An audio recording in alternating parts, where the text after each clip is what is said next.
우리 오후에 주시는 하나님 말씀은 요한복음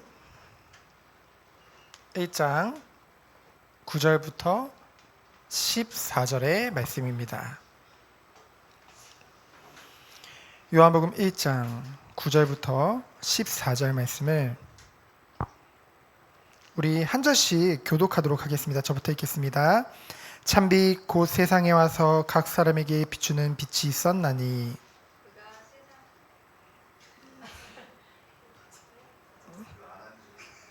다 아직 안 찾으셨나요? 요한복음 1장 9절부터 14절 교독하겠습니다. 저부터 읽겠습니다. 참빛 곧 세상에 와서 각 사람에게 비추는 빛이 있었나니 그가 세상에 비쳤으며 세상은 그로 말미암아 지은 바 되었으되 세상이 그를 알지 못하였고 자기 땅에 오매 자기 백성이 영접하지 아니하였으나 영접하는 자 곧 그 이름을 믿는 자들에게는 하나님의 자녀가 되는 권세를 주셨으니 이는 혈통으로나 육정으로나 사람의 뜻으로 나지 아니하고 오직 하나님께로부터 난 자들이니라. 말씀이 육신이 되어 우리 가운데 거하심에 우리가 그의 영광을 보니 아버지의 독생자의 영광이요 은혜와 진리가 충만하더라. 아멘. 함께 나누는 말씀의 제목은 짧습니다. 바로 뭐예요? 찬 빛입니다. 참된 빛이라는 거죠. 반대로 얘기하면은 지금 하나님을 떠난 이 세상은 지금 어둠 가운데 있다는 것입니다.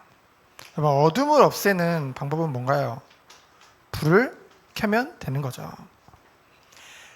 흑암 가운데 어둠 가운데 빠져있는 이 세상을 위해서 빛 대신 그리스도께서 이 땅에 오신 것이죠. 그분이 참빛인 줄 믿습니다. 근데 오늘 요한복음 1장 1절로 보면은 뭐라고 했습니까? 태초에 말씀이 계시니라. 태초란 말은 뭡니까? 우리가 흔히 말하는 영원 전부터, 그렇죠? 이 세상이 시작되는 그때부터 태초에 말씀이 계셨다고 했습니다. 그래서 그 말씀이 뭐라고 했어요? 그 말씀이 곧 하나님이라고 했어요. 말씀으로, 그리고 뭐라고 했어요? 세상을 창조하셨다고 하셨죠. 3절에 보니까 만물이 그로 말미암아 지은 바 되었으니, 말씀으로 온 세상 만물을 창조하신 것입니다.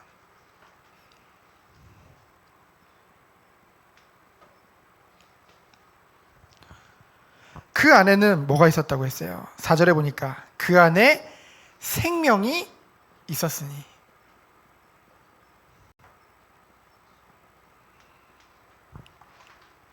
이 생명은 사람들의 빛이라고 했습니다.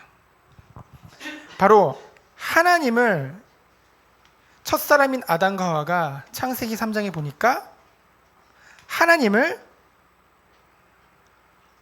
떠나는 사건이 나오게 되어지죠.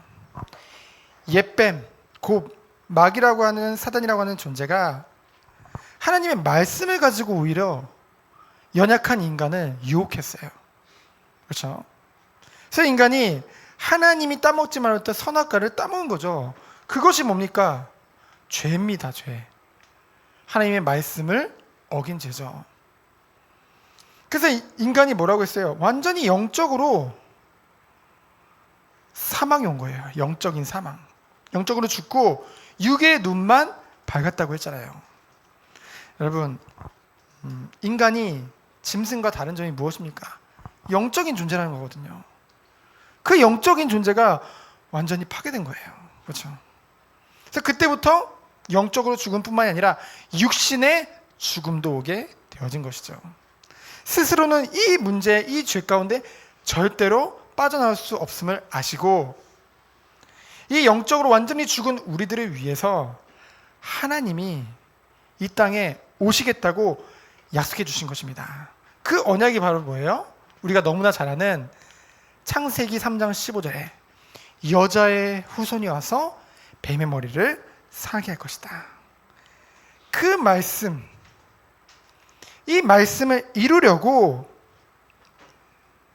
참빛 되시는 그리스도께서 이 땅에 오신 것입니다. 그냥 빛이 아니에요. 세상에 빛을 비추는 그 빛으로 이 땅에 오신 것이죠. 근데 어땠습니까? 세상은 그를 알지 못했다고 했어요. 알 수가 없죠. 10절에 보니까. 그가 세상에 계셨으며 세상은 그로 말미암아 지은 바 되었으나 세상이 그를 알지 못하였고. 자식들도 부모를 알잖아요. 그렇죠? 그리고 정말로 짐승들도 주인이 누군지 아는데 하나님을 떠난 인간은 이 세상을 창조하시고 나를 창조하신 분이 누구신지 모르는 거예요. 그렇죠? 세상이 알지 못하게 되어진 거예요. 그런데 11절에 보니까 자기 땅에 오매 자기 백성이 영접하지 않았다고 했어요. 예수님을 가장 거부한 사람이 누굽니까? 언약 백성인 유대인들이거든요. 그렇죠? 도리어 거부했어요. 영접하지 않았습니다. 그러나 뭐라고 했어요? 12절에 보니까 영접하는 자 곧 그 이름을 믿는 자들에게는 영접하는 자 곧 그 이름을 믿는 자들에게는 뭐가 되는 권세요? 하나님의 자녀가 되는 권세를 주셨으니 그 이름이 누굽니까? 바로 예수님이죠. 예수님이 이 땅에 그리스도로 오셨잖아요.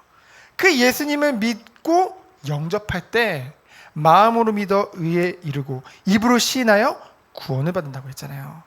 자녀의 축복을 누리게 되어지는 것이죠. 그래서요, 정말로 여러분 한 사람 한 사람이 하나님의 자녀잖아요. 하나님의 자녀는 어떤 사람입니까? 마태복음 16장 16절에 20절을 보니까 베드로가 고백을 했어요. 주는 그리스도시요 살아계신 하나님의 아들이십니다. 그때 예수님이 뭐라고 하셨어요? 바요나 시몬아 내가 복이 있도다 하시면서 뭐라고 하셨습니까? 이를 알게 하신 것은 혈육이 아니요 하늘에 계신 내 아버지시니라. 오늘도 똑같습니다. 우리는 자녀가 되었던 우리는 어떤 사람입니까?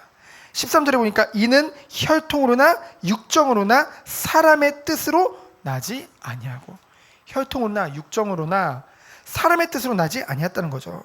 뭡니까? 오직 하나님께로부터 난 자들이니라. 여러분들은요 어떤 축복이라고요? 오직 하나님으로부터 난 자들, 그것이 여러분의 정체성인 줄 믿습니다. 그래서 여러분 한 사람 한 사람이 너무나도 존귀한 존재요, 귀한 존재라는 거예요. 그렇죠? 어떻게 우리가 이 축복을 누리게 되어졌나요? 말씀이 곧 하나님인데 그 말씀이 육신이 되어 우리 가운데 거하심에, 말씀이 곧 하나님인데 그 말씀이 육신이 되었다는 건 뭐예요? 하나님이 육신의 몸을 입고 이 땅에 오셨다는 거예요. 그걸 뭐라고 합니까? 성육신이라고 하죠. 너무나 중요하죠. 14절 성육신, 하나님이 인간의 몸으로 이 땅에 오셔야만 돼요. 왜요? 죄의 삭은 사망이기 때문에 대신 죽으셔야 돼요. 그래서 예수님이 이 땅에 오신 것은 섬김을 받으려 함이 아니라 도리어 섬기려 하고, 사랑하는 우리 죄인된 우리를 위해서 뭐 하시려고요? 대속물로 드려지기 위해서.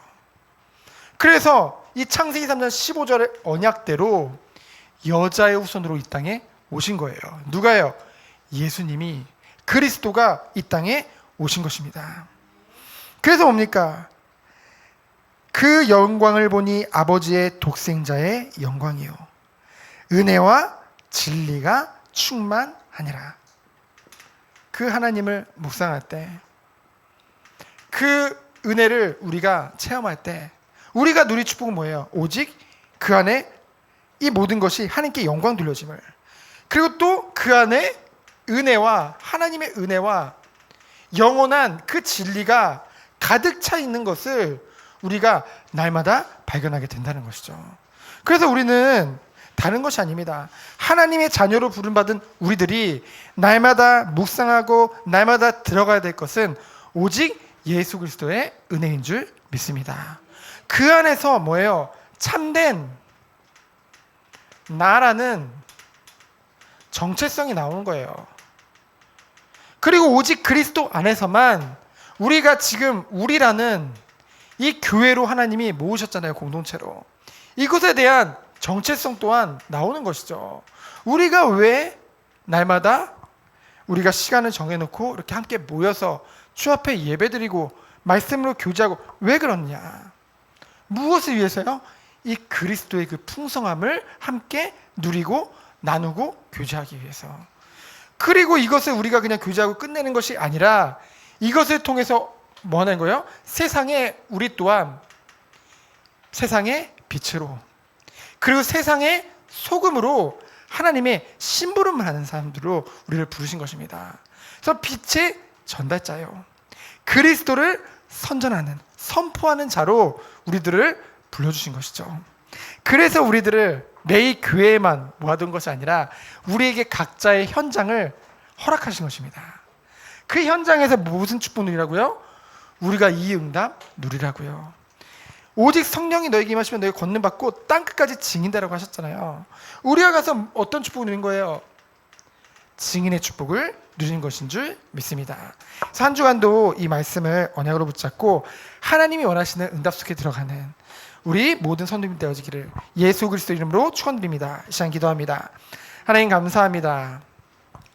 참빛 되시는 예수 그리스도, 날마다 그 그리스도의 은혜와 사랑을 묵상하며 그 힘 가지고 내가 있는 현장에서 오직 하나님이 원하시는 은혜의 복음의 증인으로서는 우리 모든 성도님들, 우리 특별히 우리 귀한 후대들 되도록 주께서 축복하여 주옵소서. 살아계신 예수 그리스도 이름으로 기도합니다. 아멘.